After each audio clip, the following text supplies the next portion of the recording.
Kapatid, kumusta yung ating seed? Amen? Ito yung tatalakayin natin ngayon. Masusure natin kung mayroon ba talagang maitanim sa'yo. Kasi karamihan na umupo dyan, kapatid, kaunti lang naitanim. Now, ang tanong, ba't ba sila napaka-uay nila?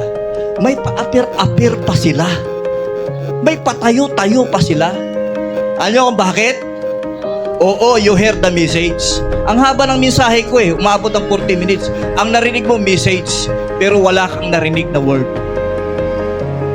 Then magkaiba ang message, magkaiba ang word. Halimbawa kanina, nagme-message ako.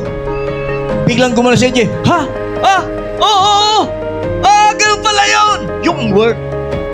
Naka-receive siya ng word na pwedeng makapagbabago ng buhay mo. Amen? Kaya ka tumatayo dahil may na-receive kang word. Na minsan pag sinabi ko na, kapatid, huwag kang manghina dahil sinabi ng Panginoon na walang pagsubok na hindi mo kakayanin. Bagkos magpapadala ang Diyos ng pamamaraan para malampasan mo ito. That's the word! I receive, Lord! Tumayo ka ngayon, na-excite ka. Tulad ni AJ, excited. Tumayo si AJ. Tumayo. Yan, lumapis sa akin. Biglang umapir. Oh, I'm blessed. I claim, Lord. Yun ang ibig sabihin, kaysa tumatayo. Ang problema, nandiyan ka lang nakaupo, puro message ka lang, wala ka nakuhang word.